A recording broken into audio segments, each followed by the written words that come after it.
2 Samuel chapter 12. Nathan rebukes David. The Lord sent Nathan to David. When he came to him, he said, there were two men in a certain town, one rich and the other poor. The rich man had a very large number of sheep and cattle, but the poor man had nothing except one little ewe lamb he had bought. He raised it, and it grew up with him and his children. It shared his food, drank from his cup, and even slept in his arms. It was like a daughter to him. Now a traveler came to the rich man, but the rich man refrained from taking one of his own sheep or cattle to prepare a meal for the traveler who had come to him. Instead, he took the ewe lamb that belonged to the poor man and prepared it for the one who had come to him. David burned with anger against the man and said to Nathan, as surely as the Lord lives, the man who did this must die. He must pay for that lamb 4 times over, because he did such a thing and had no pity. Then Nathan said, you are the man. This is what the Lord, the God of Israel, says. I anointed you king over Israel, and I delivered you from the hand of Saul. I gave your master's house to you, and your master's wives into your arms. I gave you the house of Israel and Judah, and if all this had been too little, I would have given you even more. Why did you despise the word of the Lord by doing what is evil in his eyes? You struck down Uriah the Hittite with the sword and took his wife to be your own. You killed him before the sword of the Ammonites. Now, therefore, the sword will never depart from your house because you despised me and took the wife of Uriah the Hittite to be your own. This is what the Lord says. Out of your own household I am going to bring calamity on you. Before your very eyes I will take your wives and give them to one who is close to you, and he will sleep with your wives in broad daylight. You did it in secret, but I will do this thing in broad daylight before all Israel. Then David said to Nathan, I have sinned against the Lord. Nathan replied, the Lord has taken away your sin. You are not going to die. But because by doing this you have shown utter contempt for the Lord, the son born to you will die. After Nathan had gone home, the Lord struck the child that Uriah's wife had borne to David, and he became ill. David pleaded with God for the child. He fasted and spent the night lying in sackcloth on the ground. The elders of his household stood beside him to get him up from the ground, but he refused, and he would not eat any food with them. On the 7th day the child died. David's attendants were afraid to tell him that the child was dead, for they thought, while the child was still living, he wouldn't listen to us when we spoke to him. How can we now tell him the child is dead? He may do something desperate. David noticed that his attendants were whispering among themselves, and he realized the child was dead. Is the child dead? He asked. Yes, they replied, he is dead. Then David got up from the ground. After he had washed, put on lotions and changed his clothes, he went into the house of the Lord and worshipped. Then he went to his own house, and at his request they served him food, and he ate. His attendants asked him, why are you acting this way? While the child was alive, you fasted and wept, but now that the child is dead, you get up and eat. He answered, while the child was still alive, I fasted and wept. I thought, who knows, the Lord may be gracious to me and let the child live. But now that he is dead, why should I go on fasting? Can I bring him back? I will go to him, but he will not return to me. Then David comforted his wife Bathsheba, and he went to her and made love to her. She gave birth to a son, and they named him Solomon. The Lord loved him, and because the Lord loved him, he sent word to Nathan the prophet to name him Jedidiah. Meanwhile, Joab fought against Rabbah of the Ammonites and captured the royal citadel. Joab then sent messengers to David, saying, I have fought against Rabbah and taken its water supply. Now muster the rest of the troops and besiege the city and capture it. Otherwise I will take the city, and it will be named after me. So David mustered the entire army and went to Rabbah and attacked and captured it. David took the crown from the king's head, and it was placed on his own head. It weighed a talent of gold, and it was set with precious stones. David took a great quantity of plunder from the city, and brought out the people who were there, consigning them to labor with saws and with iron picks and axes, and he made them work at brick making. David did this to all the Ammonite towns. Then he and his entire army returned to Jerusalem. 2 Samuel chapter 13. Amnon and Tamar. In the course of time, Amnon, son of David, fell in love with Tamar, the beautiful sister of Absalom, son of David. Amnon became so obsessed with his sister Tamar that he made himself ill. She was a virgin and it seemed impossible for him to do anything to her. Now Amnon had an advisor named Jonadab, son of Shimeah, David's brother. Jonadab was a very shrewd man. He asked Amnon, "Why do you, the king's son, look so haggard this morning after morning? Won't you tell me?" Amnon said to him, "I am in love with Tamar, my brother Absalom's sister. Go to bed and pretend to be ill." Jonadab said, "When your father comes to see you, say to him, I would like to see my sister Tamar to come and give me something to eat. Let her prepare the food in my sight so I may watch her and then eat it from her hand."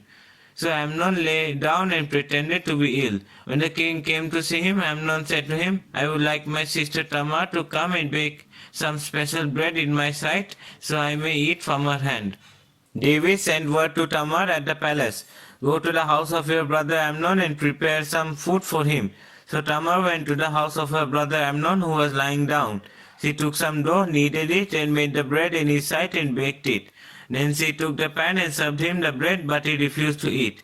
"Send everyone out of here," Amnon said. So everyone left him. Then Amnon said to Tamar, "Bring the food here into my bedroom so I may eat from your hand." And Tamar took the bread she had prepared and brought it to her brother Amnon in his bedroom. But when she took it to him to eat, he grabbed her and said, "Come to bed with me, my sister."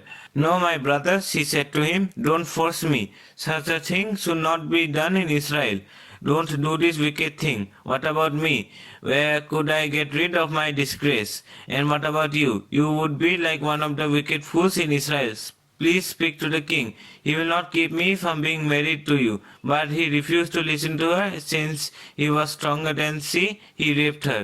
Then Amnon hated her with intense hatred. In fact, he hated her more than he had loved her. Amnon said to her, "Get up and get out." "No," she said to him, "sending me away would be a greater wrong than what you have already done to me."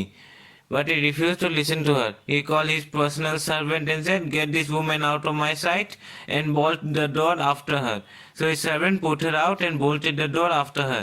She was wearing a richly ornamented robe, for this was the kind of garment the virgin daughters of the king wore.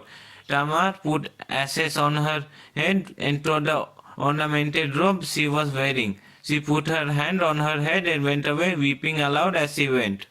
Her brother Absalom said to her, "Has that Amnon your brother been with you? Be quiet for now, my sister, he is your brother. Don't take this thing to heart." And Tamar lived in her brother Absalom's house, a desolate woman. When King David heard of this, he was furious, and Absalom never spoke to Amnon again. He hated Amnon because he had disgraced his sister Tamar. Absalom kills Amnon. 2 years later, when Absalom's sheep shearers were at Baal Hazor near the border of Ephraim, he invited all the king's sons to come there. Absalom went to the king and said, "Your servant has had shearers come. Will the king and his attendants please join me?" "No, my son," the king replied, "all of us should not go. We would only be a burden to you." Although Absalom urged him, he still refused to go, but gave him his blessing. Then Absalom said, "If not, please let my brother Amnon come with us." The king asked him, "Why should he go with you?" But Absalom urged him, so he sent with him Amnon and the rest of the king's sons. Absalom ordered his men, "Listen, when Amnon is in high spirits from drinking wine and I say to you, strike Amnon down, then kill him. Don't be afraid. Haven't I given you this order? Be strong and brave."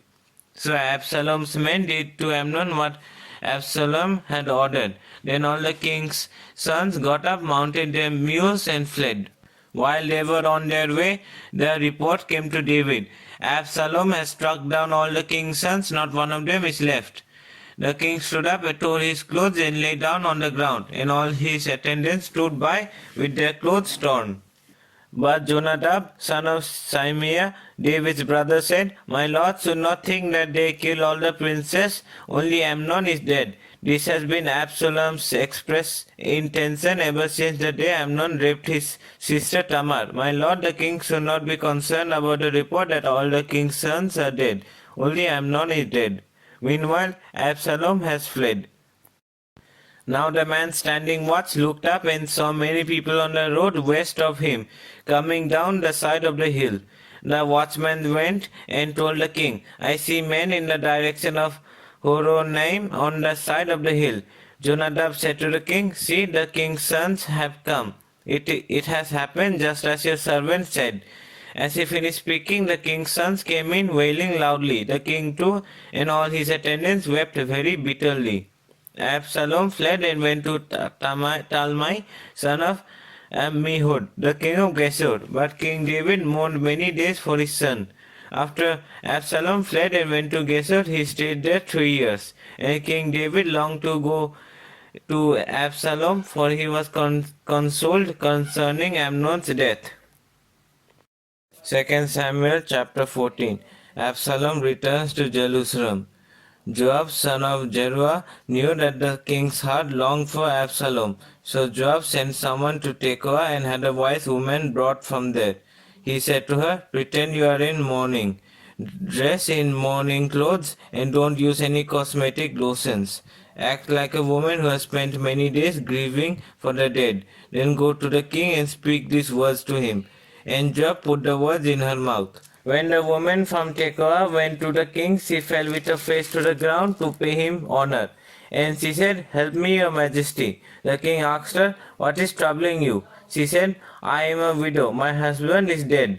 I, your servant, had 2 sons. They got into a fight with each other in the field and no one was there to separate them. One struck the other and killed him. Now the whole clan has risen up against your servant. They say, Hand over the one who struck his brother down, so that we may put him to death for the life of his brother whom he killed. Then we will get rid of the hair as well. Then would put out the only burning coal I have left, leaving my husband neither name nor descendant on the face of the earth. The king said to the woman, Go home, and I will issue an order in your behalf. But the woman from Tekoa said to him, Let my lord the king pardon me and my family, and let the king and his throne be without guilt. The king replied, If anyone says anything to you, bring them to me, and they will not bother you again. She said, Then let the king invoke the Lord his God to prevent the avenger of blood from adding to the destruction, so that my son will not be destroyed. As surely as the Lord lives, he said, not one hair of your son's head will fall to the ground. Then the woman said, Let your servant speak a word to my lord the king. Speak, he replied.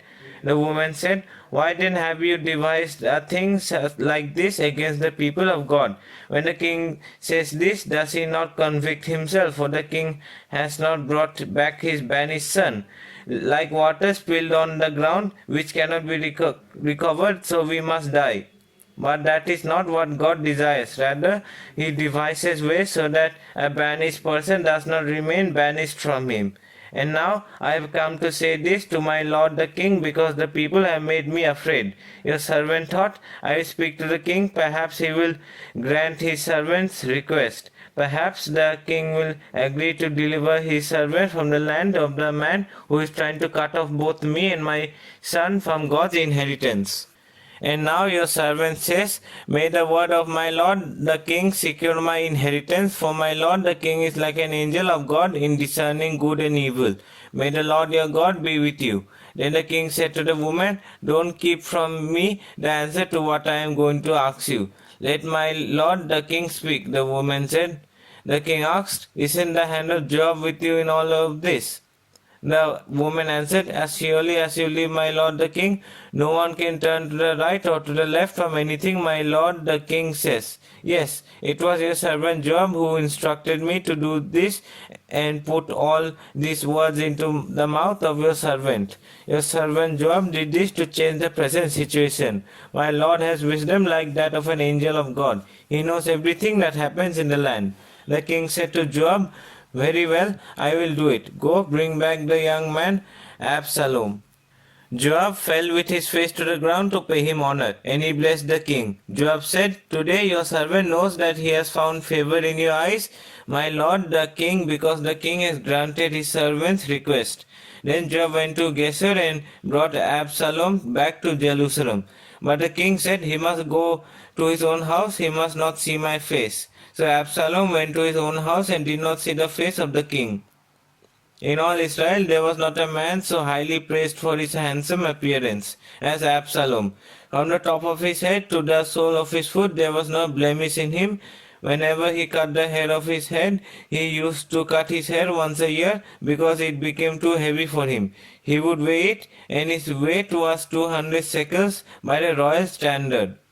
3 sons and a daughter were born to Absalom. His daughter's name was Tamar, and she became a beautiful woman. Absalom lived 2 years in Jerusalem without seeing the king's face. Then Absalom sent for Joab in order to send him to the king, but Joab refused to come to him. So he sent a second time, but he refused to come. Then he said to his servants, "Look, Joab's field is next to mine, and he has barley there. Go and set it on fire." So Absalom's servants set the field on fire. Then Joab did go to Absalom's house, and he said to him, "Why have your servants set my field on fire?" Absalom said to Joab, "Look, I sent word to you and said, 'Come here so I can send you to the king to ask, why have I come from Gesur? It would be better for me if I were still there. Now then, I want to see the king's face, and if I am guilty of anything, let him put me to death.'" So Joab went to the king and told him this. Then the king summoned Absalom, and he came in and bowed down with his face to the ground before the king. And the king kissed Absalom.